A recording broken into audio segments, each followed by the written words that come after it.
రాబో భవిష్యత్తులో ప్రకృతిలో జరిగేటువంటి అనేకమైనటువంటి మార్పులకి, మానవాళికి సంబంధించి జరిగేటువంటి మార్పులకి సాక్షిభూతంగా, విక్టిమ్‌గా ఈ గ్రహణాలుంటాయి. హుహు.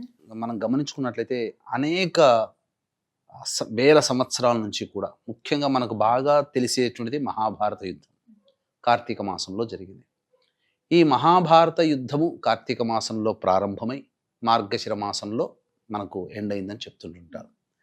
ఈ గ్రహణం అనేటువంటిది 2 గ్రహణాలు ఈ యొక్క ఒకే మాసంలో ఏర్పడినటువంటి కారణం చేత అప్పుడు యుద్ధం ప్రారంభమై ప్రపంచవ్యాప్తముగా అధిక జన నష్టం జరిగినటువంటి సంఘటన మహాభారత యుద్ధం. హుహు. అంటే దీనికి ఈ కారణానికి గ్రహణాలు అనేటువంటివి సాక్షిభూతం. ఇదే కాకుండా మనము వందల సంవత్సరాల నుంచి మనం చరిత్ర వికీపీడియాలో చూసుకుంటే తెలుస్తుంది. గ్రహణాలు ఏర్పడిన సమయానికి దానికన్నా ముందు కానీ, దాని తరువాత కానీ ప్రకృతిలో వినాశనం ఏర్పడుతుంది.